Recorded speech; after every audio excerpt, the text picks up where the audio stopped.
Let's talk about this one other story, just totally off, just random.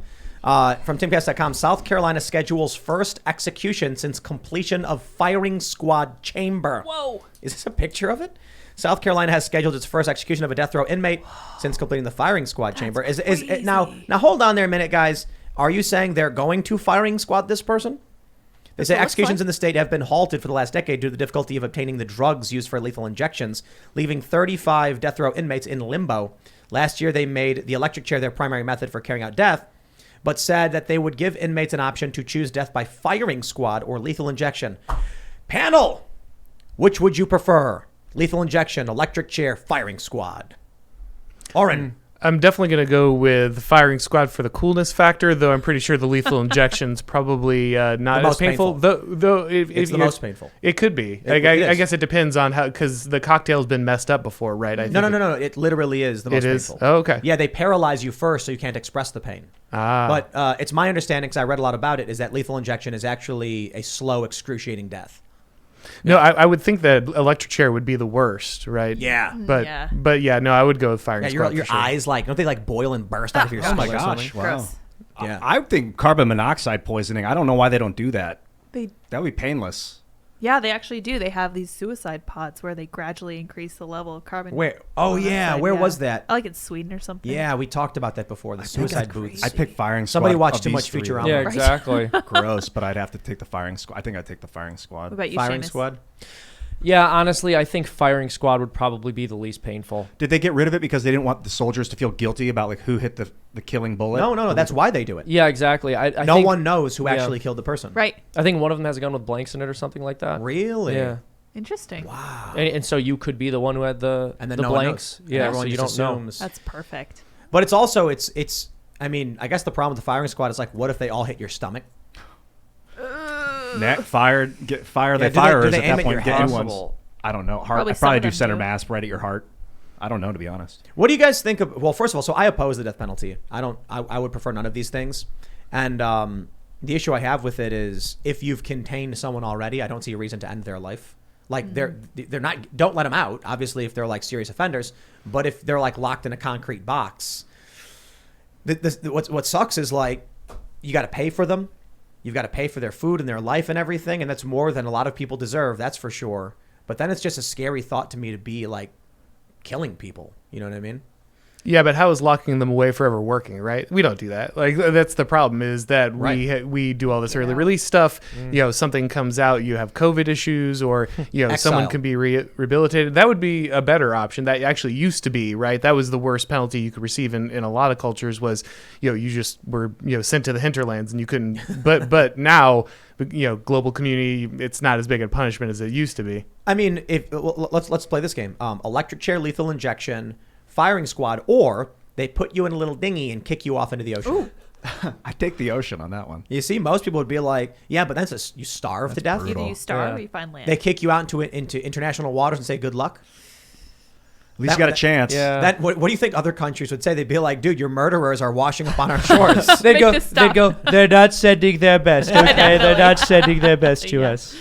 I mean, I guess there's islands. You can just eat coconuts or whatever. So what do you guys think about the death penalty? You're for the death penalty? What do you guys think? Nah, that penalty's bad.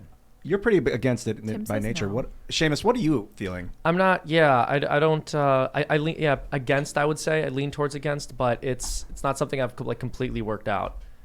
What do you think, Auron? Yeah, I'm pro. You have a situation where people do heinous things. You need a good deterrent. You need to send a message for those things.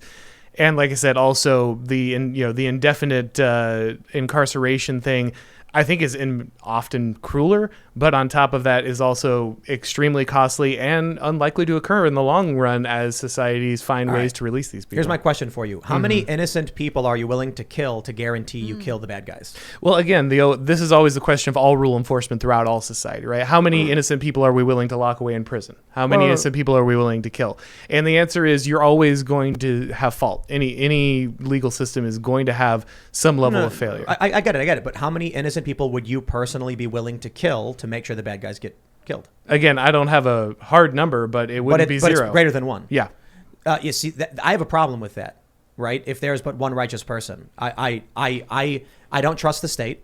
I don't trust people like Kamala. We've seen how she's acted towards people who should have been released from prison, people who had evidence exonerating them, and her department was like, no, we're going to keep them anyway.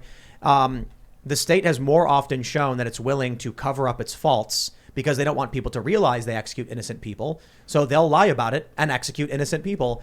And it is better that 100 guilty persons escape than one innocent person suffer. My solution to that, I suppose, is called the Second Amendment. I look at what the founding fathers had in mind. Don't have innocent people suffer. Everybody gets guns. And I'm like, okay, well, that means there may be accidents, there may be conflict, but you leave more up to the individuals to defend themselves. It's their personal responsibility. And you leave more up to the state. I mean, the state backs away from potentially killing innocent people, which it has, even in the founding fathers' time. The issue I find here with the death penalty is if the amount of innocent people is greater than one, then the state is murdering innocent people. And I don't think it's worth it if you've locked someone in a box. They can't get out. The worst case scenario in this circumstance is you got an innocent person locked in a box, but at least you're not killing them and making an innocent person walk down death row to an electric chair or a firing squad or a lethal injection. Because just imagine being that person and them saying, hey, look, we get it. You might be innocent, but hey, system's got to do what the system does. Nah, I say, screw that, man. Lock the person in a box, lock them away. There's 35 people. It sucks. But my attitude is I would personally rather pay what I could to keep these people locked up permanently than to be party to the execution of an innocent person.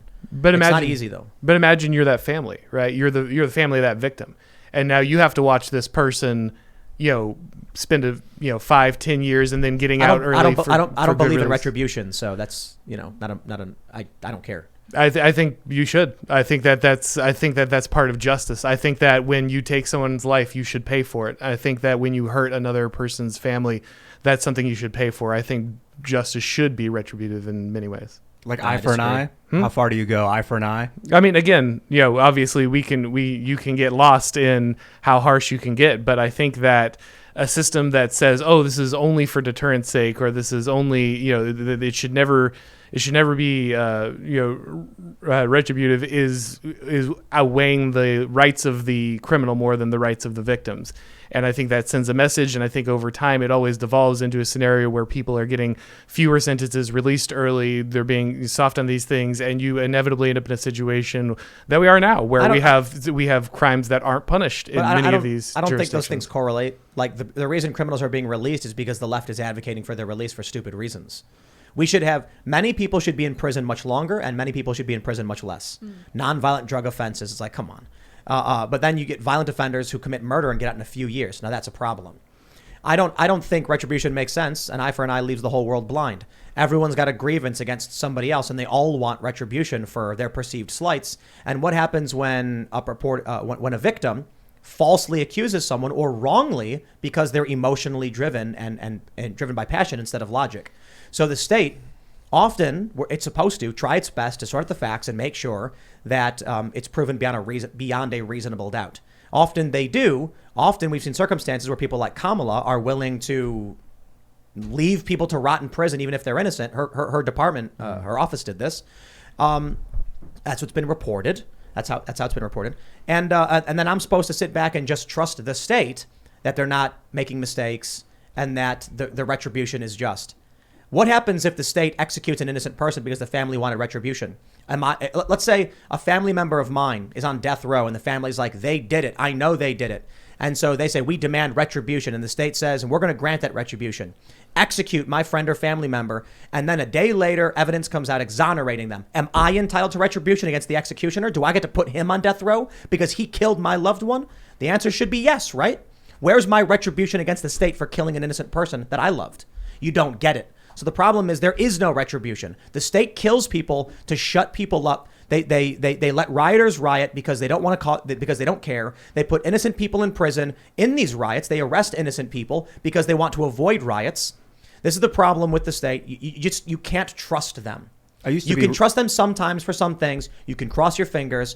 But if the issue is they are not completely trustworthy, then we can't allow the state to take extreme or permanent actions because we can't ever confirm 100% what they're doing is right. You shouldn't trust anyone, really, in that situation. That's up to you to survive on this reality floor. I used to be very pro-death penalty without a question. Like, yeah, if they're a killer and they're not going to stop, kill them. Get them out of here. But then I started to think about the Nazis, and man, they would just execute people at will. And so would the Soviets. And like, so I have a very American blinder on when I think about things. And Michael Malice has really opened my eyes to this, so, as well as Luke Rudkowski, coming from the Soviet Union. Their families are from the Soviet Union. It's like, yo, the state is not like the benevolent God that you think it is. I was really indoctrinated growing up. But wouldn't you say that different governments do things for different reasons? So, like, regardless of how you feel about the death penalty, couldn't you say, well, you know, when Stalin and Hitler were killing people for bad reasons, that didn't necessarily mean there couldn't be good reasons for another government to do it? And again, this is someone who I've acknowledged I don't really have a fleshed out position on the death penalty. Could kill for a good. I think you could kill for a good reason, to be honest. There's a scaling question in the death penalty, and it pertains to war, right? Someone like Hitler or Stalin, yeah, those people die.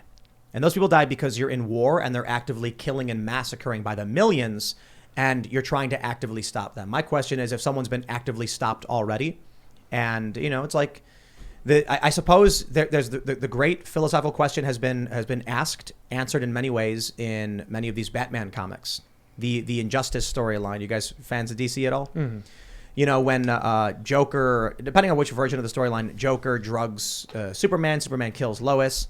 Superman loses it, and he's like to Batman, if you just killed this man, these people wouldn't have died. Or there's like another story, I can't remember which one it is, but, you know, Joker plants a nuke and blows up Metropolis, and Superman's like, you could have killed him and saved millions. And then Damian Wayne, this is in the video game, I think it's from the comic as well, he's like, you've had every opportunity to stop these murderers, and you don't. Batman won't do it. And they get out, they murder again. And he's like, enough. And then, the Justice League goes dark, and they're like just executing criminals and stuff. There's great philosophical questions about how to handle things. My issue ultimately comes down to, I don't trust the state. I've seen a lot of people. I don't trust them. These big cities are run by corrupt lunatics. And I think Kamala Harris should terrify people. Yeah, we have laws in place, so you don't have to trust the state. The law, you're supposed to trust the law. Yeah. Oh, he was about to say something. I was going to say that your first gulp of inept government will turn you into a libertarian. But I think at the bottom of that glass, competent government is the key. Because it's very tempting to say, when you look at a government that's corrupt and inept, to say, just get government out of everything. That's the easy thing, right? This is what the right has been doing and libertarians have been doing for many years. Well, just get my kids out of the government school. Then I don't have to worry what's being taught there. We'll just get my kids away from this influence, what happening in the media. Well, I'll just start my own business, and then I don't have to care what's going on with these things. Saying that if we just keep exiting each one of these arenas, that eventually, you will be able to solve the problem. But the issue is that never solves the problem. They always end up coming after you. You never just get away, right? And so the easy out is to say, we just take the power of government away, right? This is what we're taught, is that we just reduce the power of government, we put checks and balances, a limit on the power of government, and then therefore we don't have to worry what government does, because there's the system that holds it in check for us. The truth is that at the end of the day, that doesn't work. That never works. The government always retains that power. Someone's always making these decisions of the state, and they are always taking that power. They're always increasing and centralizing the power. The question is, who wields it? You want someone competent. You don't just want to pretend like you can run away forever. Thanks for checking out this segment from the Timcast IRL podcast. But if you want to check out the full show live, tune in Monday through Friday at 8 p.m. And if you want more special access content, head over to timcast.com and become a member. Your membership helps sustain this company, keep our journalists employed, makes this show happen, and you will get access to exclusive members-only segments of the Timcast IRL podcast, and there's a massive library to check out. So again, go to timcast.com or tune in Monday through Friday at 8 p.m., and we'll see you all there.